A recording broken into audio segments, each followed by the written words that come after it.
My dad yelled, "All you do is take you've never given this family anything." Best Reddit stories. I'm Charlotte, 27, and I've been the financial backbone of my family since I was in college. While building my marketing career, I've paid for everything from my sister's tuition to my brother's sports equipment, and even helped with my parents' mortgage. But last month, during what should have been a normal family dinner, my father screamed that I'd never given anything to this family. That moment shattered everything I thought I knew about my place in our family. Where are you watching from today? If you've ever felt unappreciated by those you love most, hit like and subscribe. Growing up in a tree-lined neighborhood in Atlanta, my family appeared picture perfect from the outside. My father James worked as a sales manager for a local company, bringing in a decent but not spectacular income. My mother Diana took a part-time position as an administrative assistant after we children were all in school. Together, they provided us with a middle-class upbringing, comfortable, but with occasional financial strains that became more apparent as I got older. I'm the oldest of three siblings. My sister Amanda is 20 now and attending Westview University, a private college known for its prestigious communications program and equally impressive tuition costs. My brother Kyle is 17, still in high school, and deeply committed to his baseball career, which comes with constant expenses for equipment, travel teams, and training camps. From my earliest memories, I was always the responsible one. My parents called me their little adult from the time I could tie my own shoes. While other kids had play dates, I was helping my mother organize the pantry or assisting my father with household budgets. I took naturally to being reliable and organized, earning straight A's through school, and taking on leadership positions in every club I joined. When college application time arrived, I worked tirelessly to secure a partial scholarship to State University. Even with the scholarship, college wasn't cheap. My parents made it clear they couldn't contribute much financially. "We're counting on you to figure it out, Charlotte," my father said during my senior year of high school. "You've always been so capable." So I worked. Throughout college, I juggled 3 part-time jobs while maintaining my GPA. I served early morning coffee at the campus cafe, tutored other students in the afternoons, and worked weekend shifts at a local retail store. Sleep became a luxury as I stretched myself thin to avoid student loans. After graduation, I landed an entry-level position at a marketing firm and quickly proved myself. Within 3 years, I had received 2 promotions and nearly doubled my starting salary. I should have been enjoying my success, perhaps traveling or saving for a home of my own. Instead, I became my family's financial safety net, a role that evolved so gradually, I barely noticed it happening. It started with small things. My mother called about a $600 car repair they couldn't afford that month. "Just until your father's commission check comes in," she promised. Then Amanda needed textbooks her freshman year. Kyle's baseball team qualified for a tournament in Florida, and he needed new cleats and a flight. One by one, these emergencies stacked up. The major expenses came later. When my mother developed pneumonia and missed 3 weeks of work, their insurance didn't cover all the medical costs. I contributed $3,000 to help them catch up on bills. When Amanda chose Westview University over the state school that had offered her a scholarship, my parents couldn't cover the difference. Without being directly asked, I offered to pay $1,000 monthly toward her tuition. "Just until we get back on our feet," my father said. Then came their mortgage crisis. After my father made some poor investment decisions, they risked losing the family home. I dipped into my savings and helped them refinance, then continued paying $800 monthly to supplement their mortgage payments, all while maintaining my own apartment in the city, a modest one-bedroom despite my income, because I couldn't justify anything larger while supporting so many others. The truth was, I lived far below my means because so much of my income went to my family. While colleagues bought homes and took vacations, I tracked every dollar and worked overtime for bonuses that inevitably went to someone else's needs. My retirement account remained minimal, my own student loans paid off slowly, and my dream of pursuing an MBA stayed firmly on hold. What hurt most wasn't the financial burden, though, that was substantial. It was the lack of recognition. My parents never acknowledged the extent of my contributions, treating each payment as isolated assistance rather than an ongoing sacrifice. Meanwhile, they lavished praise on Amanda for maintaining a B average, or Kyle for making the varsity team achievements that required nothing from them financially or otherwise. At family gatherings, relatives would gush over Amanda's college experience or Kyle's athletic potential. And Charlotte's still working at that marketing job, they'd ask dismissively, unaware that that job was supporting half the family. My parents never corrected them or mentioned my success. Slowly, resentment began building inside me, a quiet volcano gathering pressure with nowhere to release. The first person to notice the imbalance in my family dynamic was Michael, whom I met at a friend's birthday party last year. A software engineer with kind eyes and a perceptive nature, he quickly became important to me. After witnessing a few interactions with my family, particularly a phone call, where I immediately agreed to send money to cover Kyle's summer camp deposit, Michael asked the question no one had before. Why do your parents expect you to pay for everything? And why don't they encourage your siblings to help themselves? His words hit me like a splash of cold water. I had no answer ready because I'd never framed it that way in my mind. It was just what I did. I helped my family.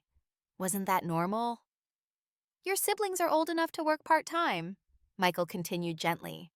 Amanda could get a campus job, Kyle could mow lawns or referee youth games, but they don't because they know you'll cover everything. The awareness Michael planted grew stronger during a family dinner celebrating my promotion to senior marketing strategist. I'd been working toward this position for years, and it came with a significant salary increase. I was genuinely proud and excited to share the news. "That's nice, honey," my mother said with a distracted smile before immediately turning to Amanda. "Tell Charlotte about your communications project that got an A-." For the next 20 minutes, the conversation centered entirely around Amanda's assignment, a simple video presentation that apparently demonstrated her exceptional creative vision. My father beamed with pride, asking detailed questions about her process and future projects. When the topic finally exhausted itself, Kyle jumped in with news about an upcoming baseball showcase with college scouts. More enthusiasm, more questions, more proud parental glances. My promotion remained unacknowledged. A pebble dropped in a pond without creating a single ripple. As dessert was served, my father cleared his throat and looked at me. Finally, I thought he's going to acknowledge my achievement. Instead, he launched into a detailed explanation of the home repairs they needed. A new water heater, fixing the deck, replacing the garage door opener. The estimates total about $4,200, he concluded, sliding a piece of paper with the figures across the table. "We were thinking you could help out, especially with that nice promotion you got." The way he said it, not as a request but an expectation, made something shift inside me. For the first time, I hesitated. "I'll need to look at my budget," I said carefully. "I have some expenses coming up." The table fell silent. My parents exchanged glances. Amanda studied her dessert intently. Kyle suddenly found his phone fascinating. "What expenses?" my father asked, his tone suggesting no expense of mine could possibly be as important as their needs. "I'm considering taking some advanced certification courses," I said, not mentioning that I'd been putting these off for 2 years due to family financial demands, "and I need to build up my emergency fund." My mother's face softened into the expression I'd come to recognize as prelude to emotional manipulation. "But Charlotte, we're family. We've always supported each other. Remember how we drove you to all those academic competitions in high school?" The comparison between their basic parental duties and the thousands of dollars I'd contributed to their lives made me feel slightly ill. Still, I agreed to figure something out before the evening ended, retreating to familiar patterns despite my discomfort. The next day, I met my best friend Taylor for coffee and described the dinner interaction. "You're being taken advantage of," Taylor said bluntly. "Your parents have turned you into their personal ATM, and they don't even say thank you." "It's not that bad," I protested weakly, but Taylor's words resonated with what Michael had been saying. "When was the last time they asked about your goals or dreams?" Taylor pressed. "When did they offer to help you with anything? Relationships go both ways, Char, even with family." That conversation marked the beginning of my attempts to establish boundaries. Small ones at first. I didn't immediately respond to financial requests, asking instead for time to consider. I suggested Amanda apply for additional scholarships or a work-study program. I recommended Kyle look into fundraising options for his team rather than assuming I would cover expenses. The response was immediate and uncomfortable. My mother called frequently, her voice trembling as she described their financial stress. "We're not sleeping well, Charlotte. The worry is affecting your father's blood pressure." My father sent terse texts. "Thought we could count on you. Guess things change when people get a little success." Amanda would call about emergencies that turned out to be social expenses: concert tickets, weekend trips with friends, a new laptop when hers was merely running slow. Kyle began including pointed comments about teammates whose supportive siblings helped them afford better equipment. The guilt was overwhelming. Each boundary I tried to establish was met with increased pressure, subtle accusations of selfishness, and reminders of family loyalty. I began to wonder if I was in fact being unreasonable. The sense of obligation drilled into me since childhood wasn't easy to shake. But the seeds of doubt had been planted. With Michael and Taylor reinforcing that my family's expectations weren't normal or healthy, I began to see the situation more clearly. I wasn't being supported in this family. I was being used. The realization was painful but necessary, like lancing a wound that had been festering too long. The catalyst that would ultimately shatter our family dynamic arrived on a Sunday afternoon in early spring. We had gathered at my parents' home for what my mother called a family planning session, which I'd come to recognize as code for financial requests. The cherry blossoms were in full bloom outside the dining room window, a beautiful contrast to the tension building inside. Amanda arrived last, bubbling with excitement about a study abroad program in Barcelona her department was offering for the fall semester. "It's an amazing opportunity," she gushed, spreading brochures across the table. "6 months studying international media in Spain. Everyone who's serious about a communications career tries to get in." "That sounds wonderful, sweetheart," my mother said, clasping her hands together. "What an experience that would be." My father nodded approvingly. These are the kinds of opportunities that set you apart in the job market later. Neither of them asked about the cost until I did. Amanda casually mentioned the program fee was $18,000, not including personal expenses, weekend travel, or the fact she wouldn't be able to work during those 6 months. Before I could process this information, Kyle jumped in with his own news. His travel team had qualified for a prestigious tournament series that would take them to 5 states over the summer. Additionally, his coach had recommended he attend an elite training camp to improve his pitching technique. "Coach says I could get scouted by Division I schools if I develop my slider," Kyle explained. "The camp is in California for 3 weeks in July." Again, my parents responded with enthusiasm, asking detailed questions about the potential opportunities without addressing the obvious financial implications. As Kyle finished describing the specialized equipment he would need, all eyes gradually turned to me. The expectation in the room was palpable. No one had directly asked me for money, but they didn't need to. The pattern was established. I was the family bank silently expected to make their dreams possible, while my own remained indefinitely deferred. Something shifted inside me. Perhaps it was the culmination of all the conversations with Michael and Taylor, or maybe it was just the weight of years of unacknowledged sacrifice. But in that moment, I decided to break the pattern. "These both sound like great opportunities," I said carefully. "Have you looked into how to fund them yourselves?" The silence that followed was deafening. "What do you mean?" Amanda asked, genuinely confused. "Well, the study abroad program might offer scholarships," I suggested, "or you could consider a student loan for this specific educational expense."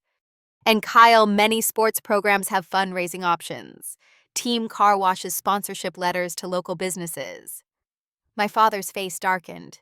"Your siblings shouldn't have to beg for money when we have resources in the family." "By resources, you mean my salary," I clarified, my heart pounding but my voice steady. "We're a family," my mother interjected nervously. "We support each other. When you needed things for school, we provided them." "I had a partial scholarship that covered tuition," I reminded her. "I worked 3 jobs for living expenses and books. I haven't taken a dollar from this family since I was 17.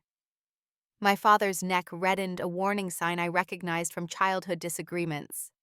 My mother quickly changed the subject, suggesting we discuss the logistics of Amanda's passport application. The conversation moved on, but the tension remained a live wire waiting to be touched. After dinner, as everyone moved to the living room for coffee, I asked my parents if we could speak privately. In the kitchen, I tried once more to establish reasonable boundaries. I love you all, and I want to help when I can, I began. But I've been supporting this family financially for years now, often at the expense of my own goals. I need to build my savings plan for my future. I can't keep contributing at the level I have been. My father's reaction was swift and devastating, his face contorted with a rage I'd rarely seen directed at me. "All you do is take," he shouted, slamming his hand on the counter. "You've never given this family anything. We raised you, put a roof over your head, food in your mouth, clothes on your back. Now you have a good job because of the education we made possible, and suddenly you're too good for us." I stood frozen, unable to process the complete inversion of reality I was hearing. "Dad, I've given this family over $40,000 in the past 3 years," I said, my voice barely above a whisper. "And you throw that in our faces now," he continued, as if I hadn't spoken. "Your sister and brother have real potential, real futures ahead of them.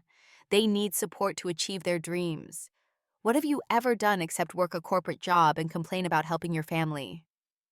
My mother stood silently by the refrigerator, eyes downcast. Through the doorway, I could see Amanda and Kyle on the couch pretending not to hear, but clearly taking in every word. "If you had any pride left," my father continued, his voice cold and deliberate now, "you'd leave this house right now. Go live your selfish life and see how fulfilling it is without family." Something broke inside me at that moment. Not just my heart, but the chains of obligation and guilt that had bound me to this toxic dynamic for years. Without a word, I walked to the living room, collected my purse and jacket, and headed for the door. "Charlotte," Amanda called, confusion in her voice. "Where are you going?" "Dad suggested I leave," I said quietly. "So I'm leaving." No one tried to stop me. No one apologized or called after me. I walked to my car with mechanical movements, my mind oddly blank. It wasn't until I was halfway to Michael's apartment that the tears started flowing so heavily. I had to pull over because I couldn't see the road. In that moment, sitting in my car on the shoulder of Highway 85, I made a decision that would change everything. My father had said I'd never given the family anything. Fine. I would show them exactly what life looked like without my contributions. When I arrived at Michael's apartment, I was barely coherent. He opened the door to find me standing there, face streaked with mascara, body physically shaking with sobs. Without a word, he pulled me inside and held me while I collapsed against him, the full weight of my family's betrayal crushing down on me. "They think I've never given them anything." I kept repeating the words, barely distinguishable through my tears. "All these years, all that money, all those sacrifices. They think I've only taken from them."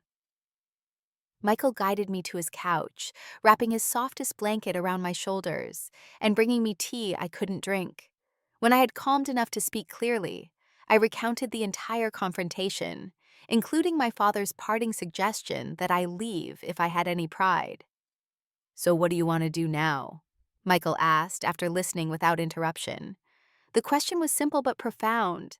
For perhaps the first time in my adult life, I was making a decision based solely on what I wanted, not on my family's needs or expectations. "I want to take my father at his word," I said, a strange calm replacing my earlier distress. "He thinks I've never given this family anything. Then I'll stop giving them anything." That night, I opened my laptop and methodically canceled every automatic payment I had set up for my family. The $1,000 monthly transfer to Amanda's tuition account, the $300 monthly deposit for Kyle's sports expenses, the $800 supplement to my parents' mortgage payment, the family cell phone plan. I had been paying for all four of them: the auto insurance for both my siblings' vehicles, the streaming services and subscriptions I maintained for the household. With each cancellation, I felt a mixture of guilt and liberation. I had been contributing over $2,500 monthly to my family's expenses, nearly half my take-home pay. Money that could have been building my own security, furthering my education, or simply allowing me some of the small luxuries my peers enjoyed without question. The following days passed in a fog of emotion. I called in sick to work for the first time in my career, spending 3 days in Michael's guest room, alternating between crying jags and periods of numb disbelief. He worked from home to keep me company, bringing soup I couldn't eat and listening when I needed to talk. "Do you think I'm being petty?" I asked him on the second night, doubt creeping in as the initial shock wore off. "I think you're finally standing up for yourself," he replied. "This isn't about punishing them, Charlotte. It's about respecting yourself enough to stop enabling their behavior." A week after the confrontation, I found a therapist specializing in family dynamics. Dr. Winters listened to my story without judgment, before offering a perspective that would ultimately help me heal. "What you're describing is a classic pattern of parentification," she explained. "You were made responsible for adult problems from a young age, first emotionally and later financially. Your parents came to see your support as an obligation rather than a gift. When you tried to establish normal adult boundaries, it threatened the system they've built around your contributions." In those early sessions, I began to understand how much of my identity had been constructed around being the family provider. Without that role, who was I? What did I want from life when family obligations weren't consuming my resources and energy? Perhaps most telling was the silence from my parents. No calls of apology, no texts asking if I was okay, nothing acknowledging the pain they had caused or the truth of my contributions. It confirmed what part of me had always feared, that my value to them was primarily financial. My siblings were different. Amanda sent confused messages. "Mom and Dad are acting weird. Is everything okay?" Kyle texted about an equipment issue. "Dad says you need to call him about my new glove." Neither seemed to understand what had happened or why I wasn't responding. As days turned into weeks, I began rebuilding my life around my own needs. I started researching MBA programs I had put off for years. I met with a financial advisor to create a realistic savings plan. I joined a weekend hiking group Michael had been trying to get me interested in for months. Gradually, I rediscovered parts of myself that had been subsumed by family obligations. I had always loved photography, but had sold my good camera years ago to help pay for Amanda's senior trip. With my first free paycheck, I bought myself a new one and spent a Saturday at the botanical gardens, taking close-ups of spring flowers and feeling a creative joy I had almost forgotten. "You're smiling more," Michael observed one evening as we cooked dinner together in his kitchen, something we'd begun doing regularly, "even when you're not aware of it." I realized he was right.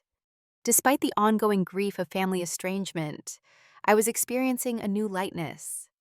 For the first time in my adult life, my resources, financial, emotional, temporal, were my own to allocate. The freedom was as terrifying as it was exhilarating. Exactly 1 month after I walked out of my parents' house, my phone lit up with Amanda's name. I had been ignoring most family contacts, but something made me answer this one. "Charlotte." Amanda's voice was thick with tears. "Something's wrong with my tuition payment. The university says it didn't go through and they're threatening to drop me from my classes if it's not paid by Friday. Mom and Dad are freaking out. Do you know what happened?" The moment had arrived. Part of me had been waiting for it, knowing that eventually my absence would be felt in the most tangible way possible, financially. "I canceled that payment," I said simply. "What? Why would you do that?" The genuine confusion in her voice confirmed what I had suspected. My parents had never explained to my siblings the extent of my financial support. "Amanda, I've been paying $1,000 every month toward your tuition since you started college. After what Dad said to me last month, I stopped." There was a long silence on the line. "What did Dad say to you?" she finally asked, her voice small. "He told me I've never given this family anything, that all I do is take. Then he told me to leave if I had any pride left. So I did." Another silence, longer this time. "But that's not true," Amanda said slowly. "You're always helping us out." "Not according to Dad. So I decided to take him at his word and stop giving this family anything, since apparently I never have before." I could hear Amanda breathing on the other end of the line, processing this information that clearly contradicted what she had been told or allowed to believe. "I didn't know you were paying for my tuition," she finally said. "Mom and Dad said they had it handled." "They had it handled because I was handling it," I replied, surprised by the steadiness in my voice. "Just like I was handling Kyle's sports expenses, part of their mortgage, and all of your cell phone bills." "Charlotte, I don't know what to say. I had no idea." "Now you do," I said. "And now you all get to figure out your finances without my help." After we hung up, I texted her just one line. "Thought I never gave this family anything." It was petty, perhaps, but also necessary.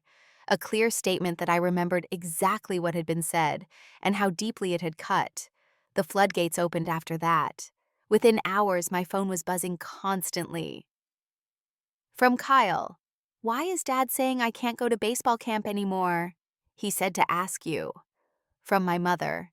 "Charlotte, please call us. There's been a misunderstanding about the mortgage payment." From my father, a series of increasingly angry messages. "This childish behavior needs to stop immediately." Then, "You're punishing the whole family because your feelings got hurt."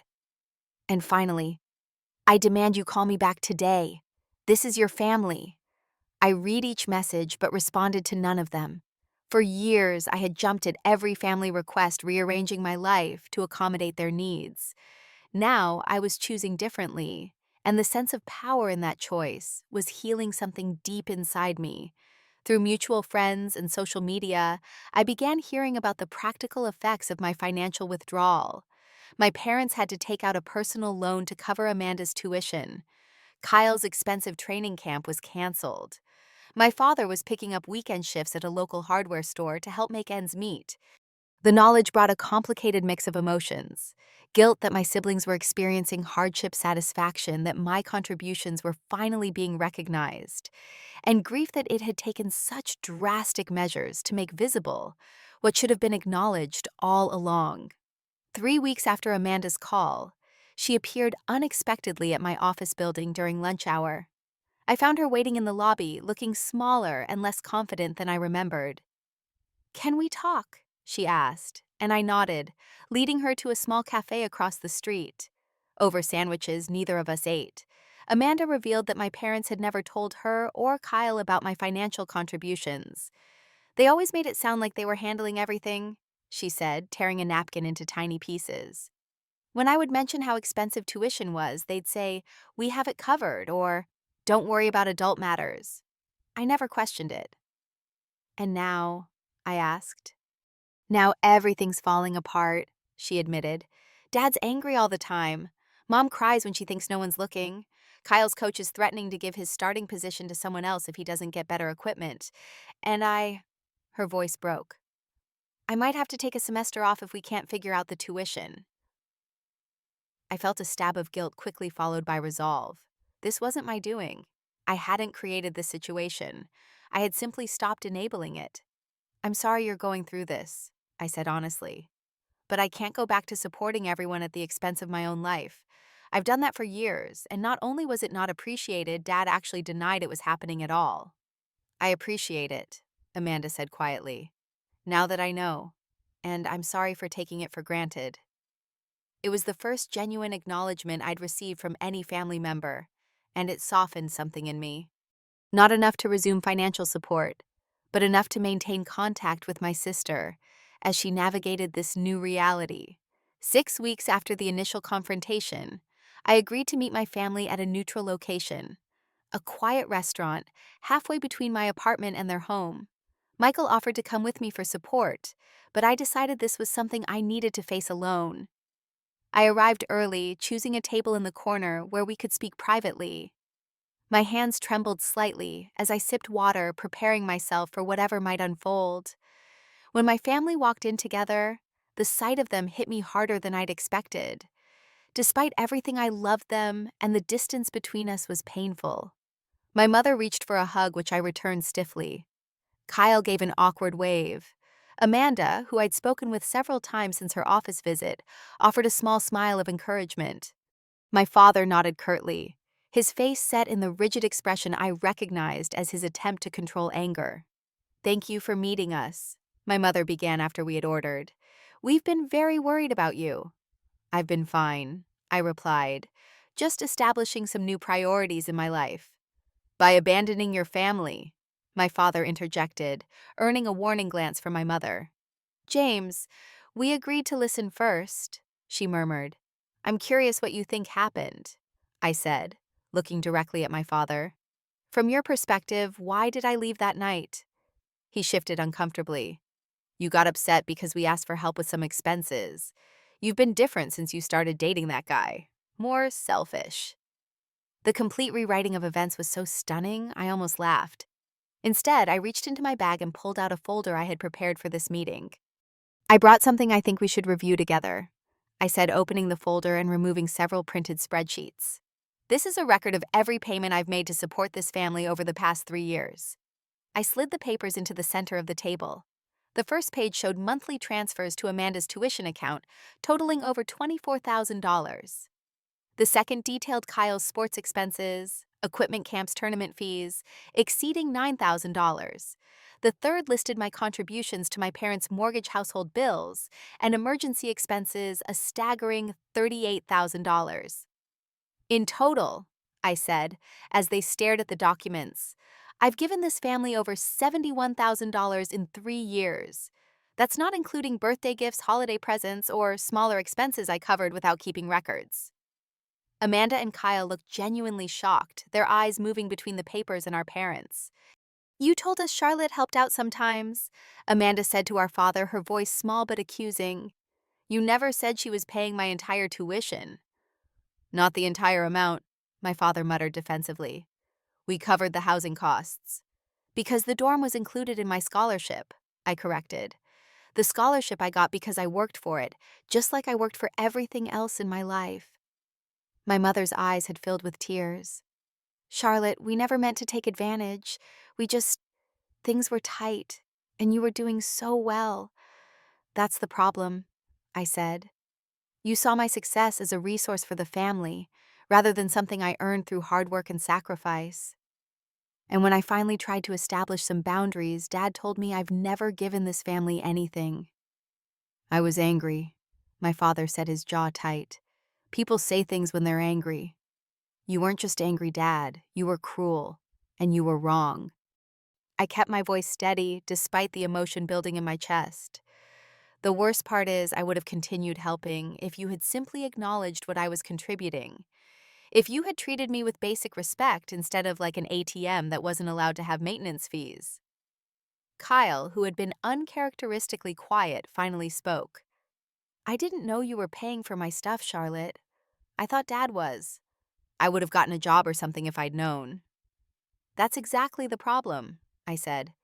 "Neither of you," I looked at my siblings, were ever encouraged to take financial responsibility because Mom and Dad knew I would cover everything.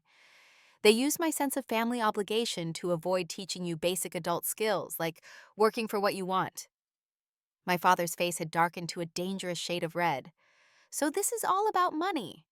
You're punishing us because you think we owe you." "No, Dad. This is about respect and truth. It's about acknowledging reality instead of creating a narrative where I'm selfish for not wanting to support four adults indefinitely while putting my own life on hold." "We're your family," he said, as if those 3 words justified everything. "Yes, you are. And family should support each other emotionally, not just financially. Family should celebrate each other's successes instead of seeing them as opportunities for extraction. Family should tell the truth." My father stood abruptly, his chair scraping loudly against the floor. "I won't sit here and be lectured by my own daughter about family. When you're ready to apologize for this stunt, you know where to find us." He stormed toward the exit, my mother half rising to follow him before hesitating. The indecision on her face was painful to watch, torn between standing by her husband and repairing the relationship with her daughter. "Diana," my father called sharply from near the door. With a look of genuine anguish, my mother whispered, "I need to go with him. He's so upset, but Charlotte, please, we need to talk more. I didn't know." Not the full extent. As she hurried after my father, I felt a strange sense of clarity. The choice she had just made spoke volumes about the family dynamic that had shaped my life. My needs would always come second to my father's emotions, no matter how justified my position. Amanda and Kyle remained at the table looking shell-shocked. "What happens now?" Amanda asked. "Now we all adjust to a new reality," I said. "I'm not going to resume financial support. I need to build my own life and security, but I'm open to having relationships with both of you separate from mom and dad, if that's something you want."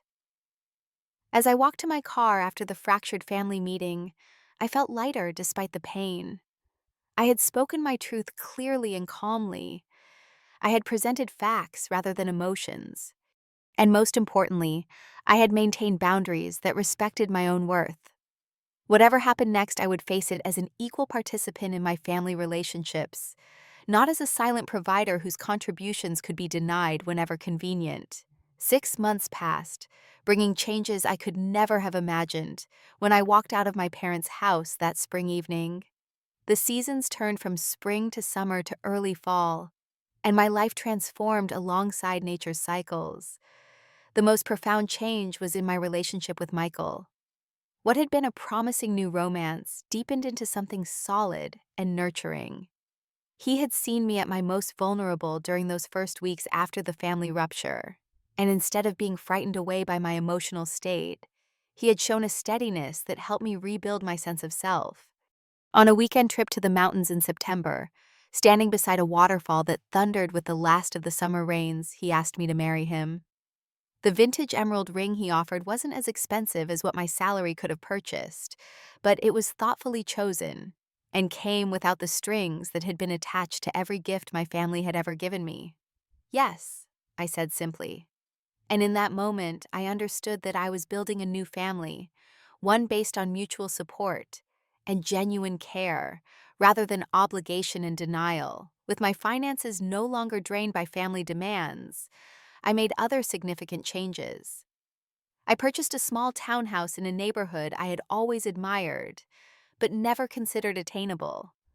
The down payment came from 3 months of saving what would have gone to my family, a stark illustration of how much I had been giving away. Professionally, I enrolled in weekend MBA classes, an investment in my future I had postponed for years. My boss noticed the renewed energy and focus I brought to work now that I wasn't constantly managing family crises. A larger promotion followed along with responsibilities that challenged and engaged me. Most surprisingly, I discovered interests and talents that had been buried under years of obligation. I joined a community garden and found unexpected peace in tending growing things. I took a pottery class and produced lopsided but cherished mugs. I volunteered at a literacy program teaching adults to read and finding profound fulfillment in their progress. Dr. Winters, my therapist, helped me navigate this expansion of self. "You're experiencing who you are when you're not defined by caretaking," she explained during one session.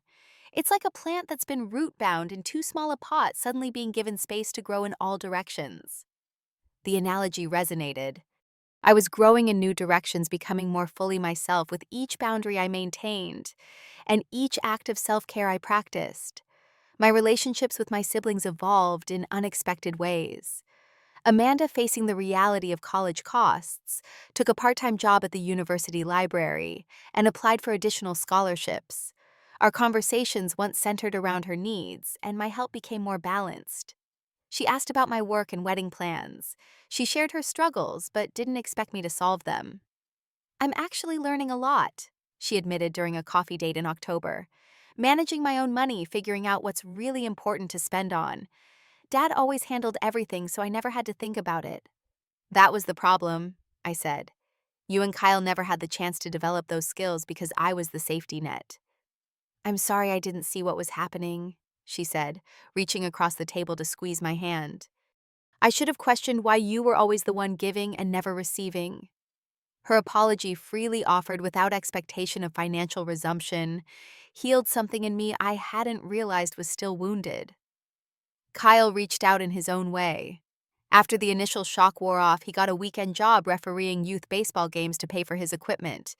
He texted me pictures of his first paycheck with the caption, "Weird feeling earning your own stuff. Good weird, though." On his 18th birthday, I sent him a card with a modest check, not enough to solve any major financial need, but a gesture of continued connection. He called to thank me, and then surprised me by asking advice about college applications and potential careers. Dad wants me to focus only on baseball, he explained. But I'm thinking I need a backup plan. You were always good at planning. It was the first time anyone in my family had acknowledged my skills, rather than just what those skills could provide for them. Our conversation marked the beginning of a new kind of sibling relationship, one based on mutual respect rather than financial dependency. My parents' responses were starkly different from each other. My father maintained his position that I had betrayed the family. He refused to acknowledge the financial support I had provided, or apologize for denying it. At family events I didn't attend, he reportedly referred to me as too busy with her own life to care about family. My mother made tentative efforts at reconciliation. She called occasionally with careful conversations that avoided direct mention of money or past conflicts. She sent birthday and Christmas cards with generic messages. When I announced my engagement, she mailed a small crystal vase with a note saying simply, "Wishing you happiness." These gestures were minimal, but they represented her limited capacity to adapt to the new reality.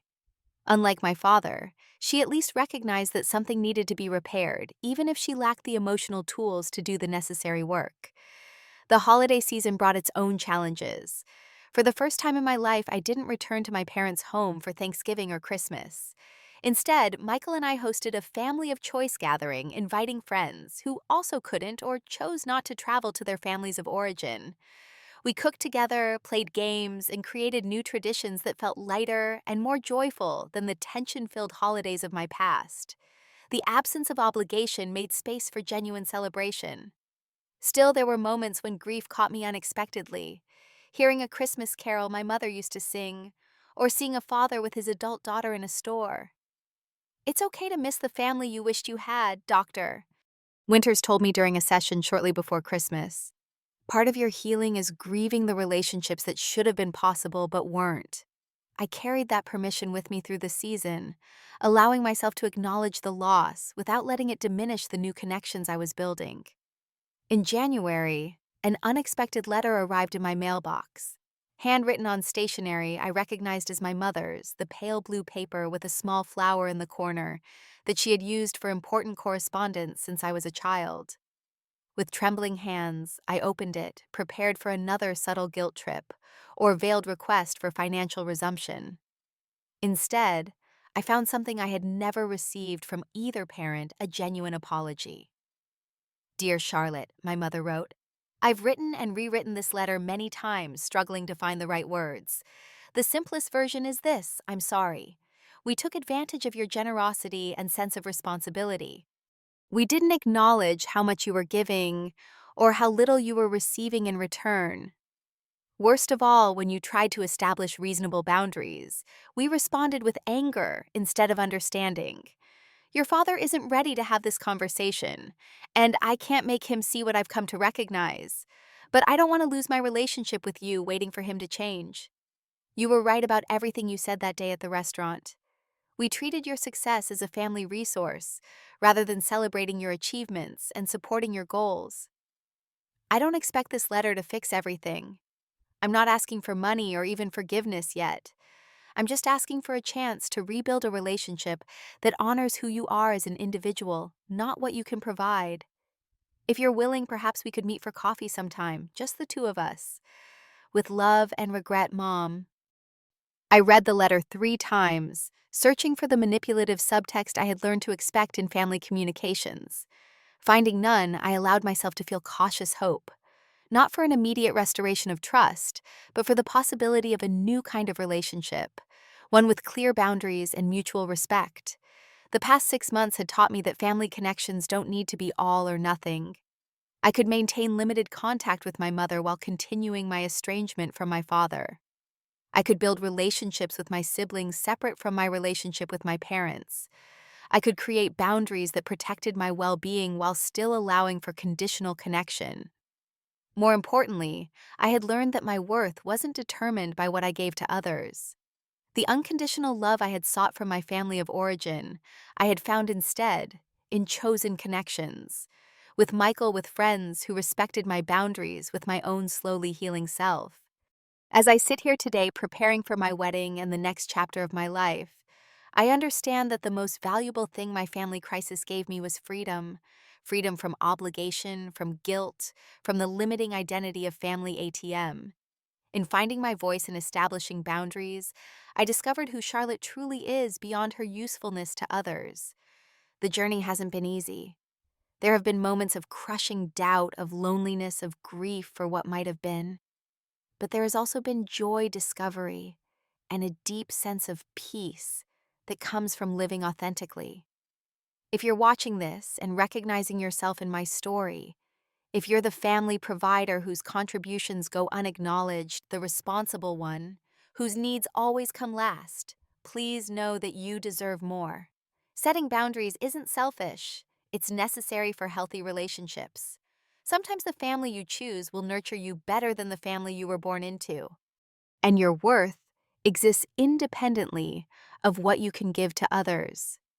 Have you ever had to establish difficult boundaries with family members? How did it change your relationships?